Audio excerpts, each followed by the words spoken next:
Good morning. Thank you very much for coming today and for listening to, I guess, what is the now third panel on trade single window, so I very much appreciate your interest. My name is Krista Lucenti. I'm a sector specialist in trade and investment based here in Barbados, and I coordinate the portfolio of operations that we have in the Caribbean region.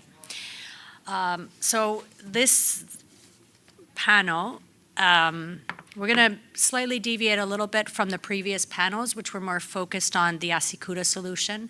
Here we want to talk about other types of trade single windows and innovations, and particularly in technology as well as in governance models.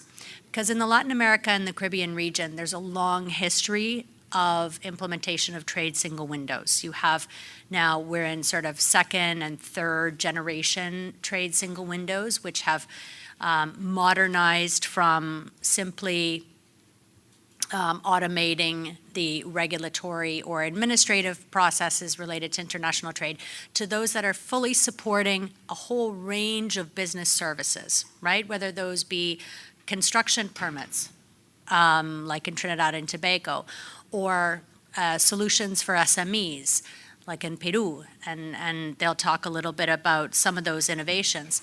So we're really in sort of the second, third generation in many of our countries. They, in some cases, have interfaced with Asikuda, in other cases, not at all. They've interfaced with other types of customs logging systems. And so today I want to talk a little bit about that. We know that the cost and savings of time of trade single windows are well documented. For instance, in Peru, the government estimates $40 million in annual savings from the trade single window. And of course, you know, the larger the country and the more volume of transactions that you have, then of course, the larger the savings. In addition, Uruguay, for instance, estimates that the trade single window has saved them $18 per process. And Costa Rica estimates annual savings of $10 million, but not just in terms of cost, also in time and the reduction of time that it takes to process all of the forms or the licenses or the permits. In Peru, for instance, it's gone from 20 hours in 2014 to just 10 hours in 2025, and that's for approval, et cetera, for various processes. So over the years, a lot of these platforms have innovated, adding services, adding different functionalities, and with that has come some constraints and some tensions in terms of financial and human resources in order to operate these platforms.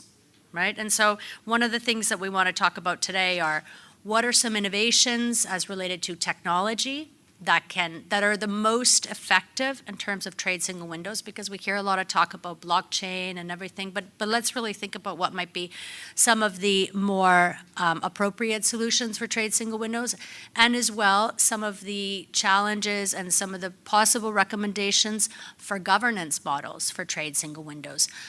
Is there scope for user fees? Is there scope for public-private partnership to operate trade single windows? So these are some of the questions that within the Latin America and the Caribbean region that we're thinking about in trade single windows.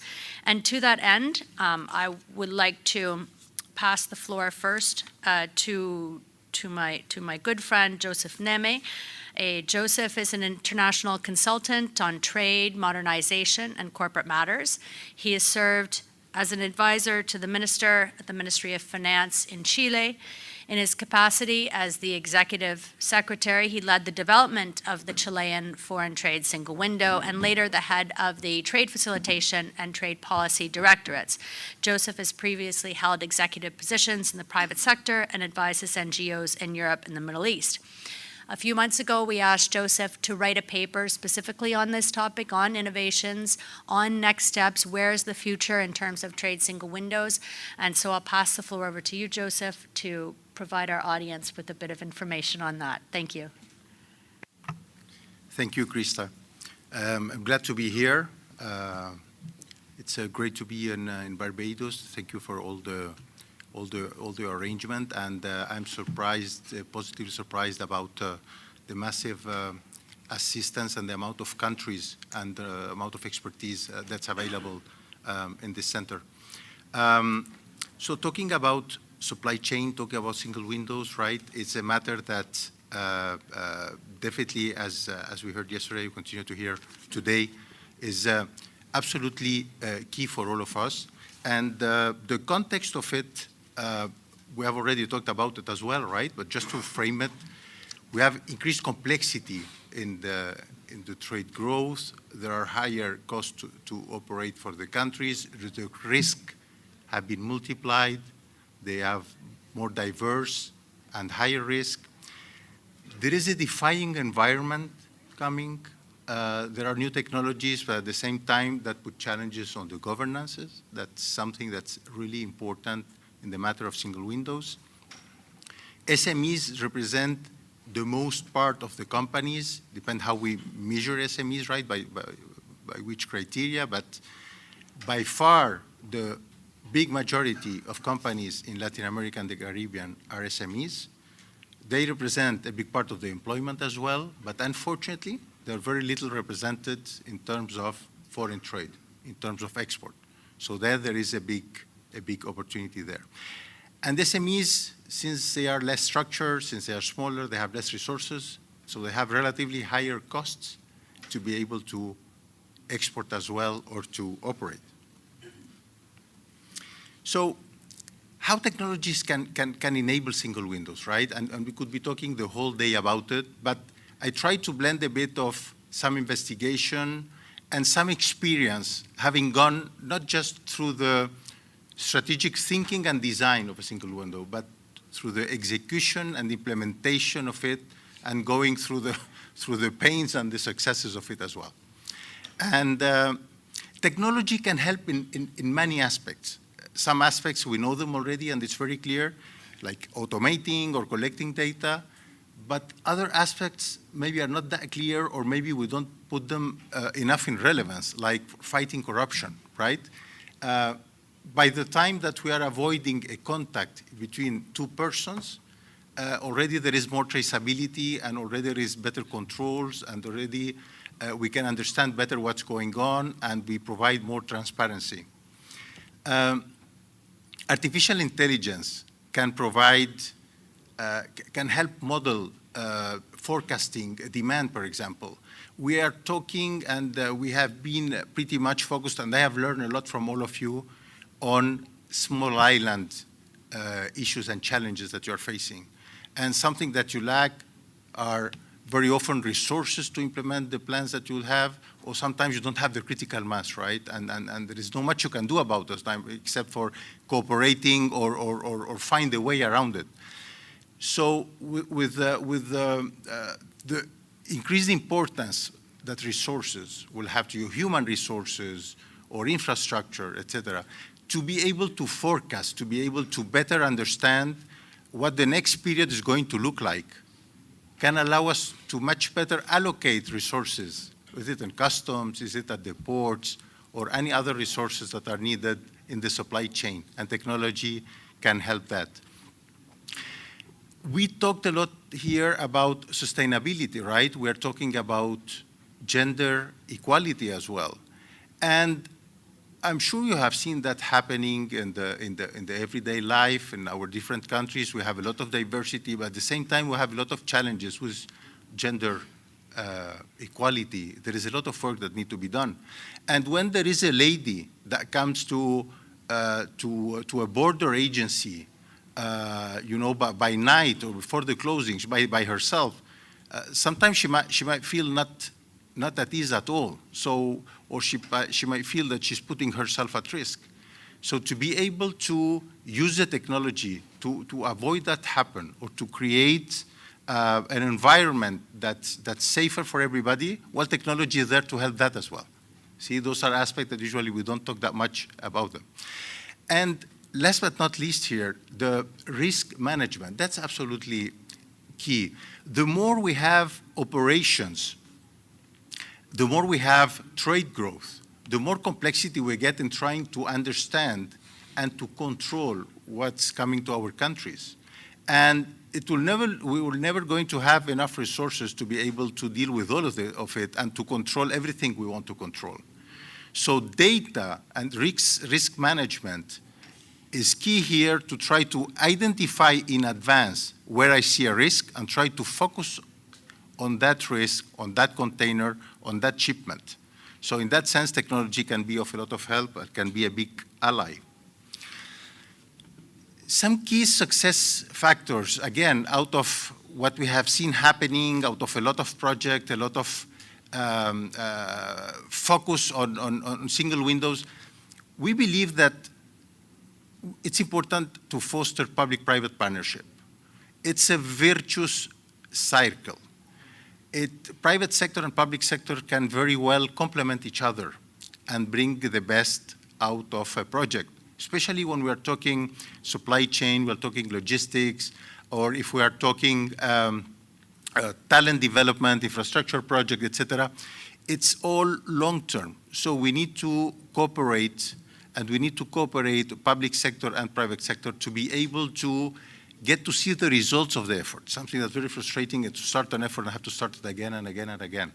So the roles can be complementary and work very well together.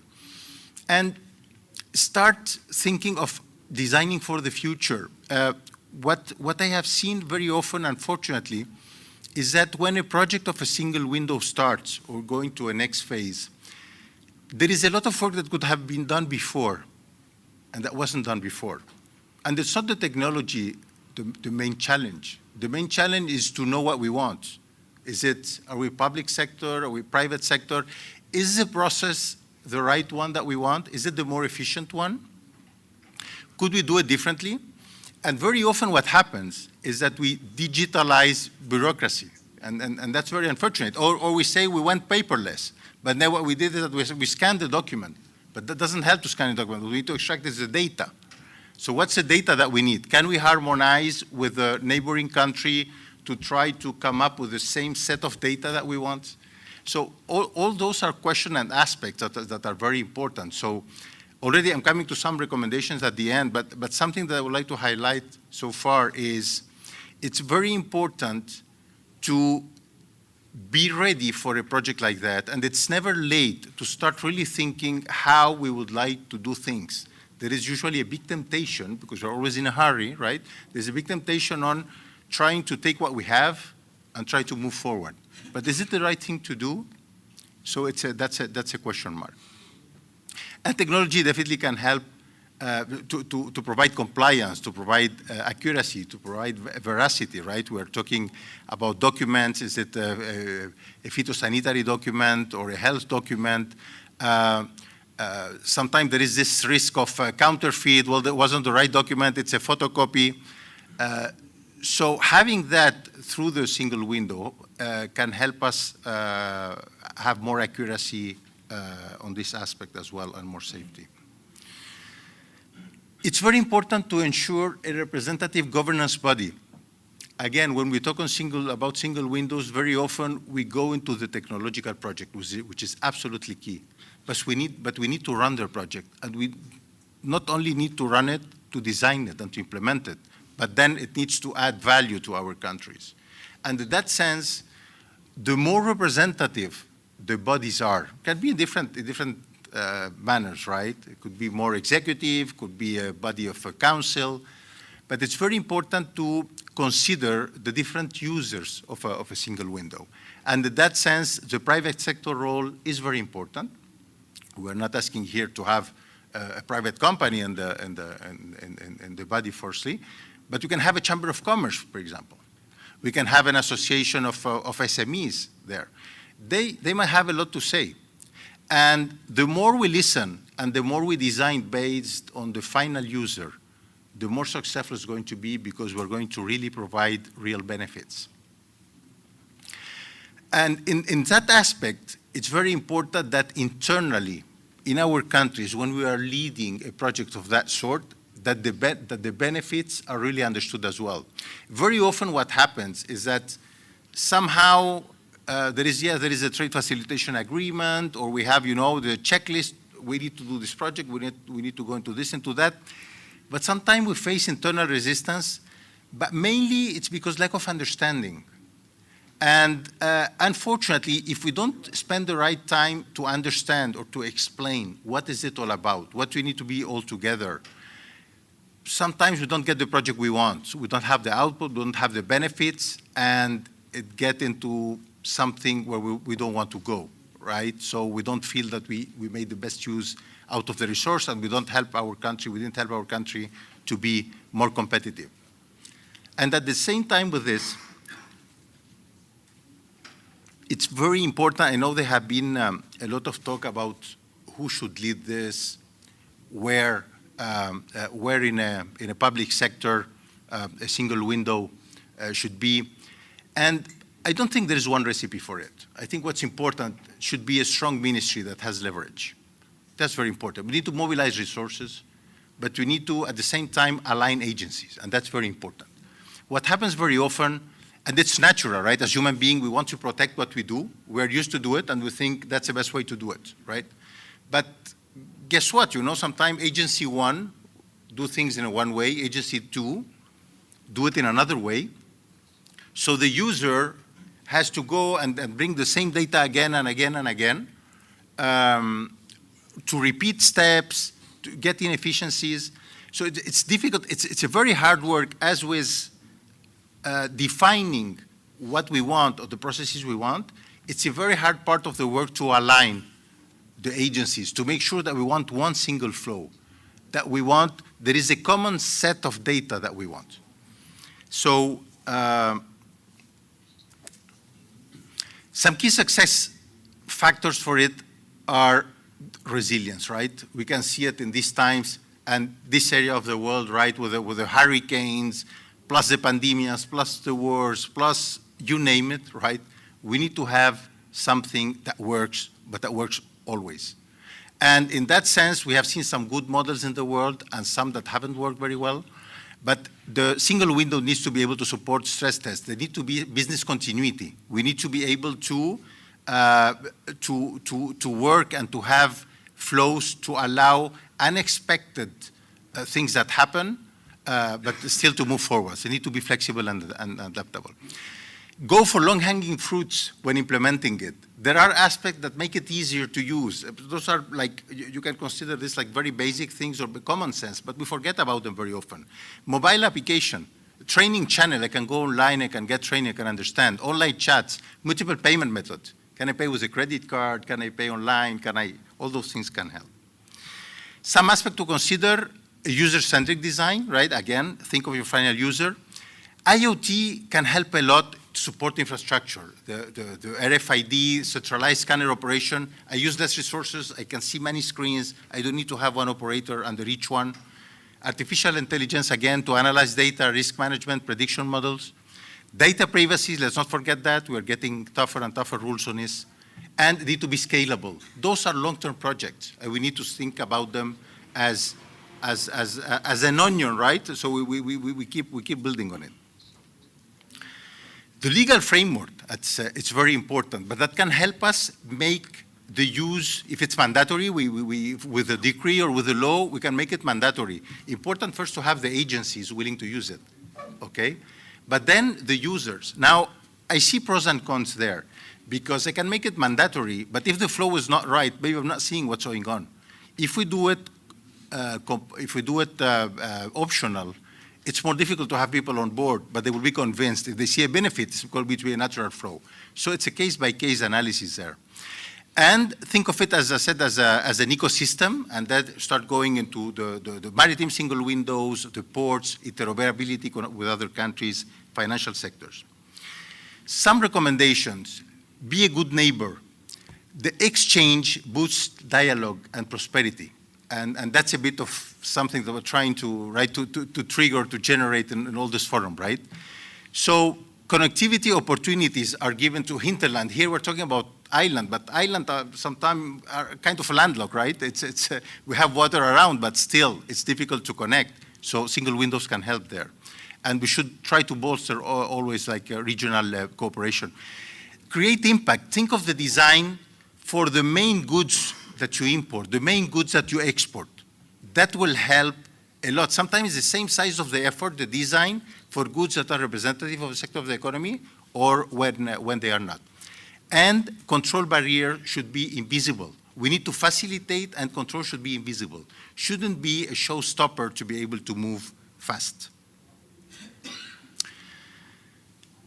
Last but not least, try to have early measures and tangible results. It can be something very simple in terms of time, in terms of costs, but something very simple that can show the benefits, and that helps overcome resistance to change. Resistance to change is very natural. It's because we think what we have done always is better, or because we are afraid because we don't know how to do it differently, or we think we might lose our jobs, or we think it's useless. So if there are early results, that's a big help. Don't forget the talent. It's important to have people that are prepared. Digital talent is very important. We are into the fourth industrial revolution. Important to train our people, to train continuously. And it's technology and all the new information and all the new knowledge, the new skills come very fast, and they are changing all the time. So it's important to consider that in our countries. And a note of hope. Finally, it's human intelligence. Okay, so the systems technology is not here to replace mankind, right? It's to help us free resources where we don't add value, to use them where we really add value. So artificial intelligence can be a tool to identify risk, to support our decision. But the final decisions are going to be human. So that's what I wanted to share as a broad perspective, and I think I was on time, Krista. I'll keep you on track, Joseph, don't worry. Thank you very much. Very much appreciated those insights based on your experience, and also some of the work that you did for us. At this point, I'd like to pass the floor over to my friend and colleague, Teresa Mera, to hear a little bit about, the experience of Peru. They're now in, how many years have you had the trade single window? 10, 13 years they've had a trade single window, and recently they've done lots of investments, and there are new modules and new services that are emerging. So we look forward to hearing just one of the innovations of many that the Peru single window has embarked upon. So to introduce you, Teresa Mera is the Vice Minister of Foreign Trade at the Ministry of Foreign Trade and Tourism of Peru. She is a lawyer who holds a master's from the World Trade Institute in Bern, Switzerland. At the ministry, she's also served as the Chief of Staff, Director of North America and Europe, as well as the head of the Peruvian negotiating team on intellectual property. She's a teacher on intellectual property, international negotiations, and administrative law. Teresa, over to you. Thank you, Krista, and thanks to the American Bank of Development and also to UNTAC for inviting me to share with the participants the Peruvian experience on single window. Just to put into context, I would like to share with you some numbers. Don't be afraid, that will be very quickly. Peru start a policy to open to the world with trade since 2003. I have to say that in 2001, Peru used to export like 7 billion. Now, in 2023, we exported for 66 billion and 64, and for this year, we have as a goal to export 66 billion. In fact, this result, and also that's very important for us to mention, because establishing a single window is not an easy thing. As it was mentioned before, it's a pain, and sometimes could be a big pain, but it's worth it. That's what I want to say. Exports to Peru generated 1 and 2,000 million of employees. That's very important for us. In that sense, all this trade that increase in this manner request for the government to implement some tools to make trade operations much easier, faster, because we know that these kind of issues could affect our competitiveness in the world. The next, please. In that sense, as was already mentioned, we implemented our single windows in 2010. It's not needed to explain what a single window is, but that was very important for us, and I have to mention, I would like to recall some of the things that were mentioned before regarding the relevance of the private sector. Private sector is the main user of the single window. They are going to be who enjoy or suffer the single window. In that sense, nothing better to start this project, to sit with them on the table, to start a conversation on what they need, how they need, and then also from our side, from the government side, to share with them what do we want to do, how do you think we are going to do that, and then work together since the very beginning of the process. Otherwise, the pain could be big. This helped us a lot, and we still, during these years, working in that manner. The next, please. Here I would like to share some elements that, since it was created, the single window included many components, and in that sense, I will mention some of them further, but I would like to mention some that are very particular for us, very important. One is the case of the eFITO platform that allows exporters to exchange digital documents for phytosanitary certificates, currently implemented with Argentina, the United States, and Netherlands. Additionally, pilot projects are underway with Paraguay, Ecuador, and Bolivia. To date, more than 64,000 export phytosanitary certificates have been exchanged. I have to say that the pandemic helped us a lot in this process. That was all the bad things also have some good side, and that was some of that for the pandemic. Then we also, I would like to mention the interoperability with the Pacific, with the Pacific Alliance. You know, Peru is part with Mexico, Colombia, and Chile are members of the Pacific Alliance. That's an integration process in South America, and we work with them very hard to implement it and to facilitate trades. Then since 2016, to date, in the Pacific Alliance, more than 3,013 digital documents have been exchanged.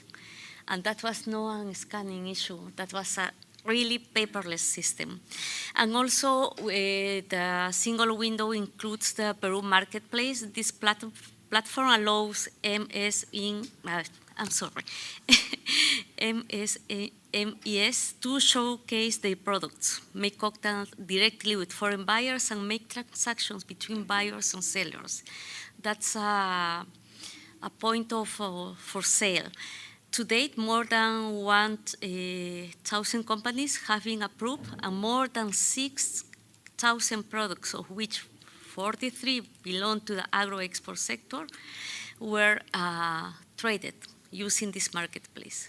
Finally, the ePIMEX, this electronic platform, allows MSMEs to manage and control their productive activities and document linked to foreign trade operations in an orderly manner.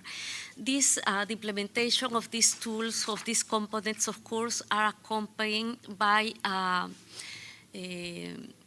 capacitation activities with our small and medium enterprises. Next, please. Going to the risks management system, I have to say that in the framework of our trade policy, we have been implementing in Peru a risk management system in our single window. This is an innovative technological solution that has allowed us to streamline and intelligently straighten decision-making in foreign trade administrative procedures. This is a matter of time. That's very important for us to continue improving the speed of the procedures in our single window. For this purpose, we follow 3 steps. First, establishing the institutional framework. It's very important to establish the base for that. Then the context of the risk. And finally, the attention of the risk through the risk profile, which is making through a selectively process. Next. Thanks to artificial intelligence, the model can learn from historical events using neural networks. With this, it is possible to identify patterns of behavior that are imperceptible to the daily work of the evaluator or specialist of the control entity. This tool aims to use the risk criteria, identifies, analyzes, evaluates, and mitigates the existing risk in the different foreign trade procedures in a timely and intelligent manner. To do this, it automatically analyzes multiple sources of information by applying deterministic, analytical, and random models, including the intensive use of artificial intelligence. And of course, also support entities in the evaluation of administrative procedures and timely alert on behaviors of interest in order to make decision-making transparent and faster. Next, please. Although the risk management system has been integrated into our single window since October 2023, it is currently in production and its implementation will be carried out gradually and representatively. I have to say, once that we develop a component for a single window, the process does not stop. Trade changes, processes changes, need of our users changes, so we continually are reviewing our components to do it much better. In stage 1, in October 2023, our regulatory agencies on health, food, both fresh and processed, also our authorities on the control of weapons, nuclear energy, and the ministries of transport and communication, and ourselves as the Ministry of Foreign Trade and Tourism start the first phase of this risk management system. In stage 2, December 2023, our sanitary authorities on fishery products and food, that fishery products authority came for the very first time, and our authorities on food, fresh and processed food, add some more internal procedures to this, and also our health authority.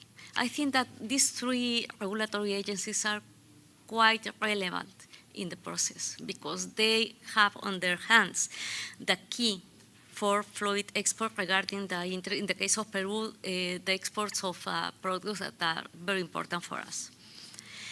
During phase 3 to be developed this year, the entities procedures are expected to be incorporated. We were receiving requests for some of them which are under evaluation.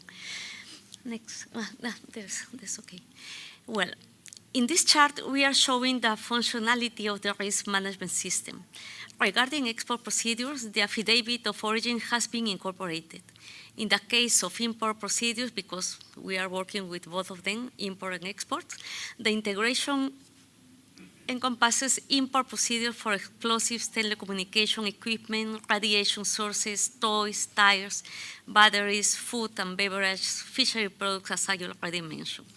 The system is applied by the beginning of an administrative procedure to determine the level of risk of a file submitted by the user. It should be added that each entity defines its own risk and business rules based on the data resources from the single window and the entity's own list. This is not that we as the Ministry of Trade are going to tell the authorities what are they going to evaluate. No, they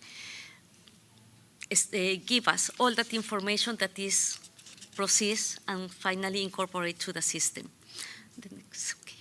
In this sense, the general model of the risk management system that we have designed allows the management of authorizations by the single window to alert the entities official about the level of risk. This allows for a differentiated treatment to diligently resolve procedures with a lower risk profile, concentrated its attention on those of high risk. We have is similar to the customs channels, green, yellow, and red. To achieve this, the system makes use of algorithms and rules of expert knowledge previously configured by the entities. I have to add that the risk management system is interconnected with the systems of the competent entities until the issuance of the authorization documents. The single window sends the authorization document to the custom system for validation. With this information, our custom authority applies its custom risk management. As you can see, the objective of our risk management system is clear: to assist control entities in the evaluation of administrative procedures and to provide timely warnings regarding behaviors of interest, facilitating in that manner faster and more transparent decision-making. In other words, the evaluation and inspections officials of the competent authorities of the single window will be able to improve their works thanks to these selective systems. Since the implementation of our risk management system, statistics have shown that during 2023, it was recorded that 54% of goods went to the green channel, low risk, 5% to the amber channel, and 41% to the red channel. Is this bad? Not necessary, because this is giving us more elements to work in new profiles for these operations, and also to see what else we need to do maybe at the entities that are in charge of the management of the procedures. Currently, officials of the control entities are undergoing training, and MINCEDUR has planned to promote regulatory changes in the procedures that ensure the sustainability use of the system and improvement of the processes of the entities with the aim of progressively reducing the attention times of the implementation procedures. I have to say that we have to do an additional work with the officials of the entities, because I was mentioning that is a kind of fear to change. No, there was like kind of the director of the entity say, yes, we would like to be there. We would like to accompany this process. But finally, the officials were not so sure about that. That implies that we go into a training processes for some months, and now they are using it and they are very happy because they are making their work much faster and more productive. Just to end, and just highlighting again that a single window is a process that never stops.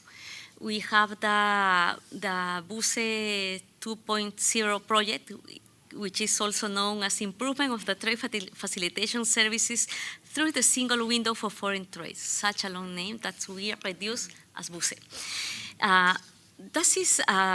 What is the objective of this project? Is precisely to continue to be in charge of the continuous improvement of the components of the single window. This project was possible thanks to the financing support of the Inter-American Development Bank, which, as was mentioned by Krista, which supported us with 20 million, which was very important to start this process. And also, we would like to reiterate our gratitude. Krista, that was very helpful for us and was in the perfect moment. In fact, we also, as the Peruvian government, add 43 million to continue working with this single window, because at this stage, anybody in Peru has a doubt about the utility and about the need of the single window. Despite all the elements that come in the process, as we mentioned, it's not easy, but absolutely worth. I'm not going to go into the detail of are we going to share the? Yes, we the can share the presentation. Yes, because in the previous chart that was in the right side, the new components that we are going to develop, but we are going to share that with you. What are we planning to do soon? Well, continue to improving the restricted goods and origin components. That's very important. We are working on this. we are also, in the case of the port component improvements, will continue to be implemented for the exchange of information between public and private actors to improve the competitiveness of port communities, optimize the manages and automates efficient processes and port logistics. And now we are working very hard during the first month of this year in the implementation of the port community system. That is our next big plan that we would like to implement soon. In fact, we have the delegation visiting Chile, the ports of San Antonio and Valparaiso to record some the experience of those ports. Very important. We are also probably going to Mexico and to Jamaica to develop a port community system very fast and with a very high quality system and procedures. Of course, in these two, we are working hand by hand with our private sector. Well, very quickly, that was what I wanted to share with you. And I just want to say that don't be afraid to develop our single window. It's quite important for the development of the country, for sure.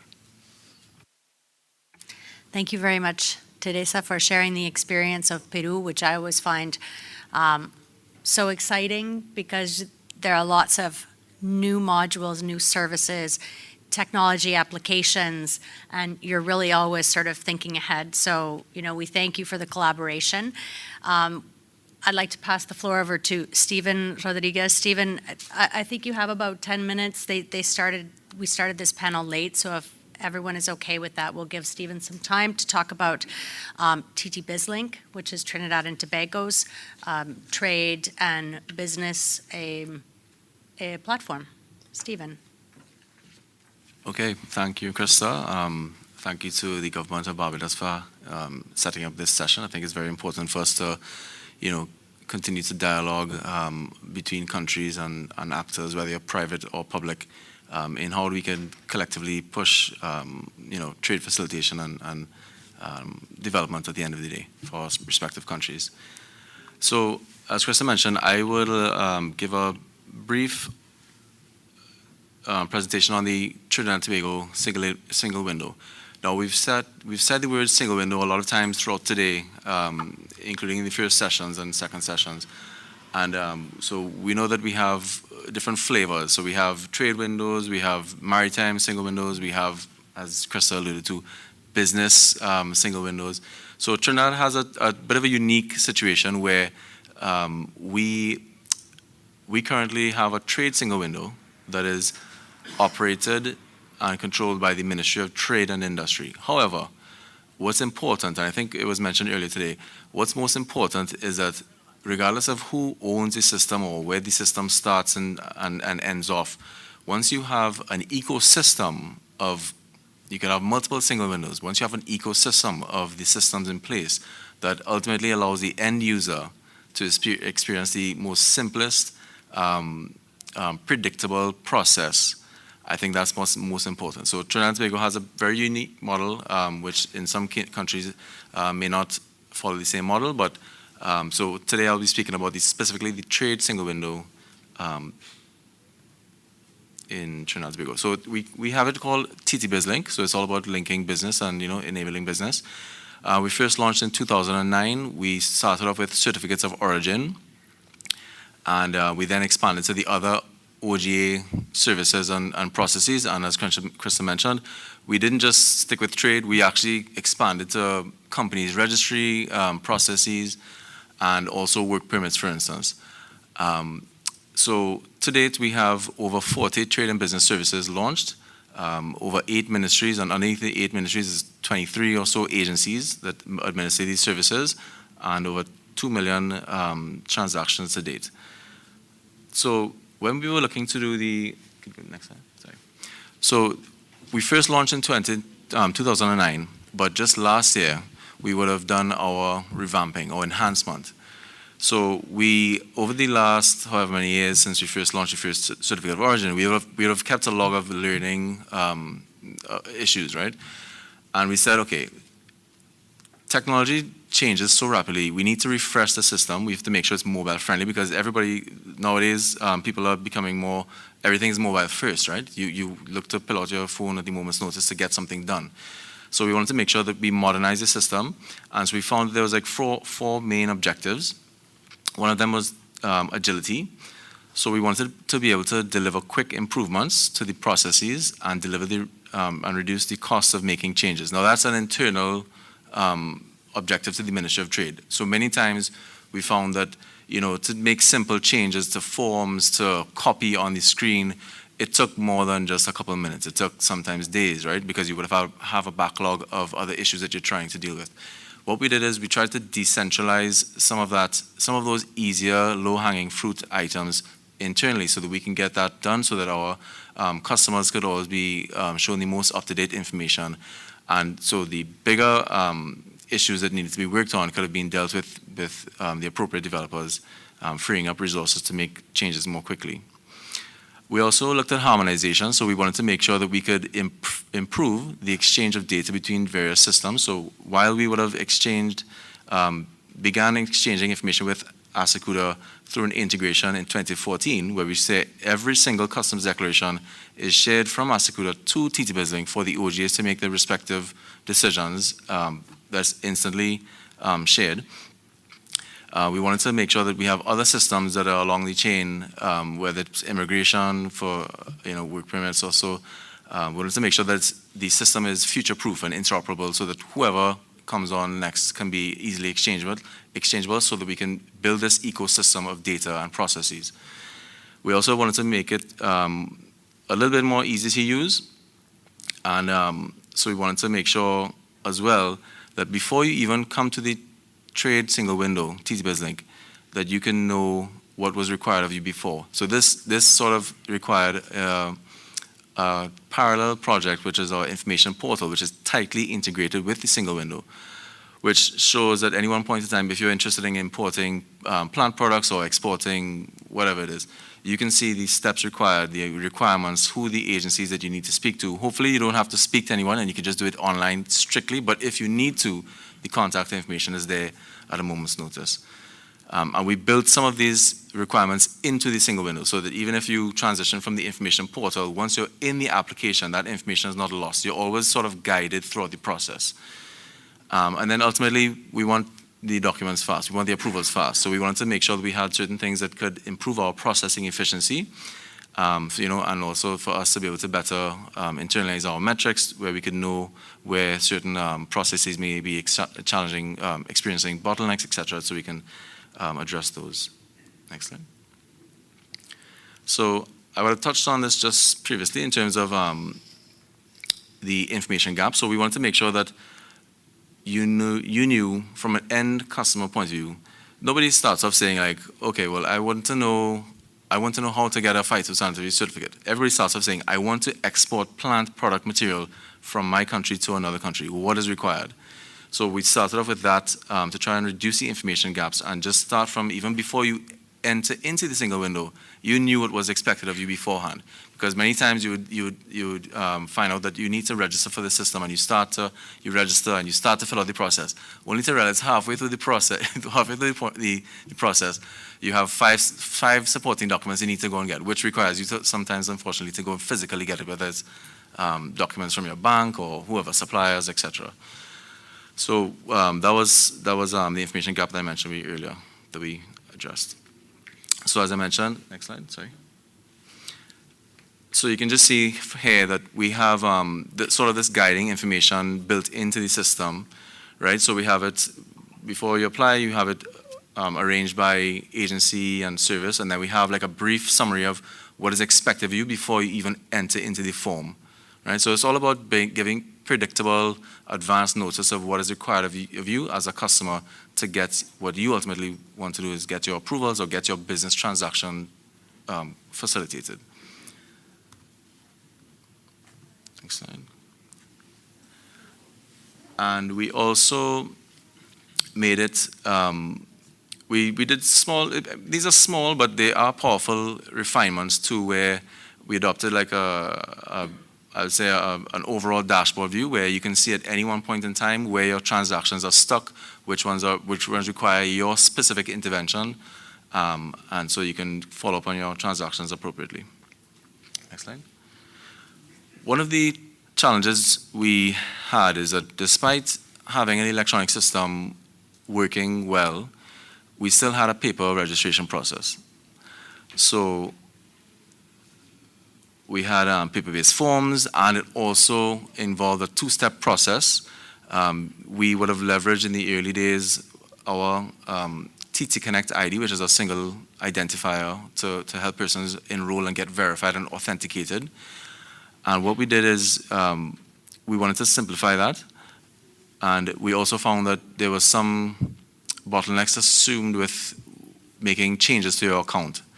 Because of how you would have probably originally set up your account, if you wanted to make a change, there was often some processes that involved, submitting additional forms, if you wanted to get another module, or if you switched employers, there was a lot of manual processes involved. Next slide. So now we have an online registration form and a online process. So nobody has to come in person to register. You can, from start, when we don't know who you are, you can then start to interact with us, get verified, and then you'll be allowed to apply for whatever a permit you need or license, etc. And we will have the same leveraging the same relationship we have with TT Connect. We have the same relationship, but it's all online, and you never have to know what's happening in the back end. It's all about streamlining the customer experience. In addition, as I mentioned, when you wanted to expand your services to apply for a different permit or switch companies or etc., the account owners had to get involved. Now, account owners can immediately delegate authority to their employees. So again, we have now made it so that the account owners, the authorized representative from the organization, could add employees. No longer do you have to send in a form with their signature, which was a very painful process. So it's all instant. They can just electronically on their side. We don't even need to get involved in approving that. It's all decentralized, so the account owners have greater control. Next slide. We also had some challenges with rules. This is more of an internal thing, but I think it's because we would have taken the approach to, take it bit by bit. One of the earlier sessions, it was mentioned, don't try to do a big bang approach, take it in bite-sized chunks. And by doing that, we inadvertently sort of ended up in a situation where we would have had modules, but navigating across the modules was not the most pleasant and seamless. So we simply made it so that, next slide, yeah, so that you can easily switch between service areas. So it's all, again, about minimizing the friction that you experience as a user, and you can navigate between your different areas, whether it's going from a certificate of origin to an import license, etc. And it is also now organized into one specific area where you can know exactly what is needed of you to get your desk cleared of all the tasks required of you. Another area we had was ownership and control issues. So we had brokers and agents who would have they represent different people all the time. So as they change, you've found that their information that they need is associated with an older account. All of these things happen when you have an architecture that is set in stone. So we wanted to make it a bit more modular and flexible, so that when brokers change and the different agents change relationships, they can carry their data with them, so their profile onto new accounts. Next slide. And so the system architecture, we would have enhanced it to allow the businesses to maintain their records regardless of changes in the staff or agents. So we have it now that the robust relationships are built into the system to increase transparency and prevent fraud, because sometimes we found that when you had information asymmetry, some people could take advantage of that and maybe perhaps even submit applications on behalf of persons that they weren't supposed to. So all of this is built in with the the idea of transparency and making sure that the correct information is available to the correct actor. And possibly one of the biggest challenges we had since launching the single window, every opportunity we could hear is, why can't I pay for my applications online? And to be honest, we didn't have the answer immediately. We couldn't even explain why. We knew what was the problem, but we couldn't explain ultimately why we could not get it done. Now, this took a whole project in itself to tackle, which I would have spearheaded. It involved deep discussions with the Treasury Division. Now, hopefully, your jurisdictions may not have the situation that we had in Trinidad, but ultimately, it was an issue where the Treasury Department ultimately didn't know how to fulfill their regulatory function, while at the same time facilitating a new modern, well, not even modern. I mean, we've been paying with credit cards for years now, right? So this took a parallel project, which not necessarily cost, but time and energy and relationship building and deep dives into what is required by the law and how do we make that an operational reality. So we found that manual payments would have required in-person visits to pay either in cash or check. And ultimately, this was a major barrier to achieving the end-to-end service delivery that we wanted. So after that arduous project that we embarked on, we would have been able to now facilitate online payments, which covers credit cards online. And it covers 3 major ministries: Ministry of Agriculture, Ministry of Health, Ministry of National Security, and also the Chamber of Industry and Commerce. And Export TT happily would have been facilitating online payments before that, because they weren't necessarily restricted by the requirements of Treasury. So you can see here. Okay. All right. So another, I'll just briefly go through these. So another issue we had was physical approval documents. So it required you to physically visit an agency and receive that paper document. This was also difficult to cancel and amend them, and it gave rise for an opportunity for fraud. Next. So what we've done is we've implemented a solution where you can now download and access your approvals yourselves. You don't have to physically visit an agency, and the agency doesn't have to have somebody to upload a PDF and send it to you. This document is fully secure, and as you can see on the screen, there has a 2D barcode, which is any QR code reader could pick up and scan and reveal to the end user that this is an authentic document and pull up information that would match or not match. If you are, for instance, a customs officer in another jurisdiction, you can use this and you can verify if the document that you have in front of you is true and authentic. And so that's a bit of what we've done recently, and we do have plans to enhance our risk management functionality. To further, we do have risk management currently, but we want to improve it even more to make sure that we can have automated decisions, reaching even greater thresholds to allow humans to look at the more high-value, high-risk applications that need their attention. We also want to have integrated checklists to allow persons to have a more standardized way of processing. You find that humans, when they're processing applications, one person may process it differently with maybe more stringent controls versus another. So this is with the view of having it streamlined. As again, for our customers, we are guiding them on what to do. We also want to make it clear and guide the approvers on what to look for and make sure that they've done it. And then we also want to have real-time processing alerts so that when we set up KPIs for different agencies and approvals, when certain transactions are going to breach their KPI, approvers could be alerted so that they can attend to that approval so that we can ultimately deliver the service as quickly as possible. So that's just a bit about some of the improvements, the innovative features we've done on TTP Sync recently. So thanks.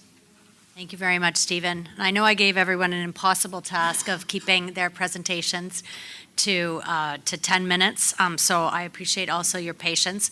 I do have a couple questions. I'm mindful that it's lunch. If anyone does have a question for any of our panelists, I'd be happy to take that question instead of asking my own. I saw Marie lift her hand. Go ahead. Yes? Oh, Virginie, sorry. Thank you. Good morning, good afternoon, I don't know. I'm Virginie Boll. I am representing the United Nations and Impact, who looks at the challenges to import humanitarian aid. I would like, first of all, to congratulate the two countries here, Peru and Trinidad, for the implementation of this single window, which is a great improvement during a disaster or during a humanitarian program, because it avoids us to duplicate efforts by submitting documents on different platforms. So it's very good improvement, and we are very happy to hear that. However, when we talk about information sharing, for example, you have mentioned, sir, the publication online on procedures. Are there any consideration to include in these platforms the procedures that are in place to import humanitarian aid after a disaster?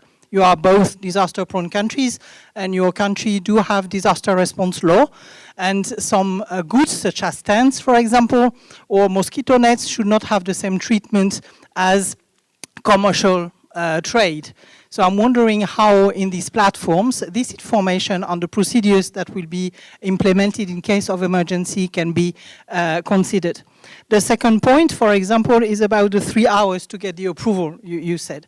What about a situation when there is no electricity and when staff is not in the office because it has been affected by the disaster and the building may be destroyed or whatsoever? These are the kind of questions we do have from the humanitarian community to understand how such a great tool can be adapted to a situation that we may all face because of the climate change, because of huge emergencies that may happen, earthquake in Peru, for example, tornadoes and cyclones. This is the question I have for the single window. Thank you very much for the opportunity. Thank you, Virginie. Do either one of you two want to take Virginie's question? Okay. I can try.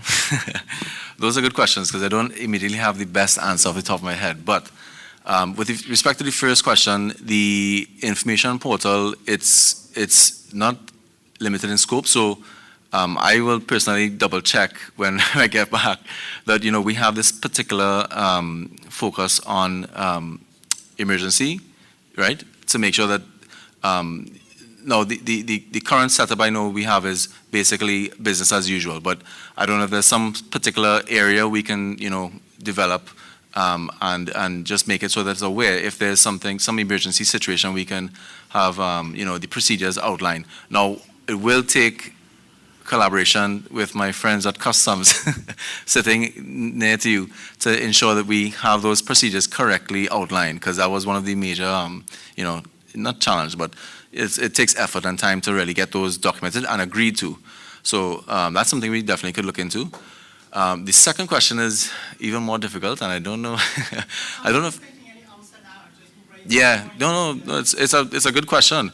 I mean, we've been fortunate in Trinidad not to experience too many electricity outages, but so I mean, just thinking off the top of my head, I mean, we can always have backup, you know, plans, but ultimately, if you have no electricity and no generators to you know, have these systems persist, you would ultimately, I believe, revert to a paper process. Now, what we usually do is we analyze the current situation. So if there's an outage, we will analyze, okay, how long was this planned or unplanned? How long do we expect this to be persisting? If we expect it to be persisting beyond a certain amount of time, then we may take the decision, okay, let's revert to paper, but let's, again, have those procedures clearly outlined in advance so that we can make it immediately available to the public that this is the emergency situation that we're dealing with, and this is the protocols to be followed. So those are things we can plan for, and then at the time it comes up, we can execute, you know, a secondary, I can't remember what the name of it, but yeah, we can execute those plans. I don't know if Brian Teresa, do you have anything? Oh, sorry, did you want to? Yeah, just quickly, Trinidad and Tobago, the agency responsible for the issuance of certificate of origin. Part of the answer to the question, we would have, over the last few years, dealt with emergencies up the islands. We are able, through the phone, and even while I'm here, issue certificates of origin and give you a secure PDF to your email, even while I'm here doing that. What we have done as an agency also is outside of the network that might be here on your phone if you have data. The company provided staff with something called a portable Tablet. device Yeah. to give you Wi-Fi. So you could not come to work and go on the beach. And from time to time, issue certificates of origin. Well, I'm the boss. So most times, you know, staff say they're working from home, but sometimes they're somewhere else. But the work gets done. We deal with that after. But we are able to issue certificates of origin. And while we have what is called an established service level agreement with the ministry to issue certificates of origin within 24 hours, the last check is that within an hour, we issue certificates of origin after application. We issue in excess of 2,500 to 3,000 certificates of origin every month within the 20 days. And we cater for disasters where those agencies, like the water agencies, the mattress, those people, they are able, through their brokers, to make the submission. So even while the vessel is on the sea, we can issue, because for the purposes of some customs on the other side, they still want to see the information. And so even while the vessel leaves, we can, with a call, or once it's submitted, we can see the information online. There is not an established system for emergency, but the system caters for emergencies. Thank you. I'm sorry, I have to interrupt you, sorry, because I want to give a quick word to Teresa and to Joseph, and I think we'll close there. Thank you, Krista. Regarding your question, I'm not sure about if we have into the single window those specific procedures for humanitarian aid. Not sure, but the entities, I'm sure they have, but I cannot confirm if they are in. Regarding the other issue on the disaster, thanks God we do not receive cyclones of these unexpected kind of disasters that destroy everything, but we just have earthquakes, which is not a minor issue, but still, to prevent these kind of situations, we have, in the ministry, we have an energy generator by our own, and also we have the backup for the information. And in all of this is storage in the place that it's supposed, that's what the engineers say, that resists a 9-grade earthquake.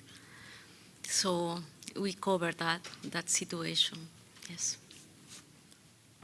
Thank you. And Joseph, last Yeah, words? very quickly. Actually, it's a very relevant point, right? It's about business continuity planning at the end. And it's precisely in that aspect, like for example, in pandemic, I could see examples like in Chile, my country, in which precisely the fact that not having contact, not having people there, we were able to move goods and to control it, to have the flows, precisely because we didn't need to have people on ground there.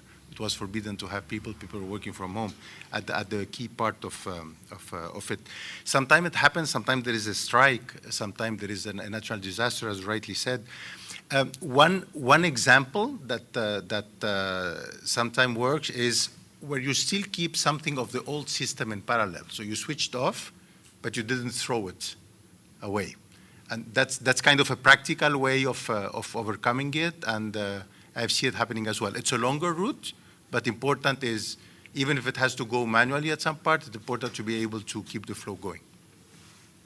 Thank you, Joseph. And I'd like to thank our panel. I forgot to introduce Stephen, who is the project manager for the TT BizLink trade facilitation operation in Trinidad and Tobago, and a long-term staff of the Ministry of Trade and Industry. Sorry about that, Stephen.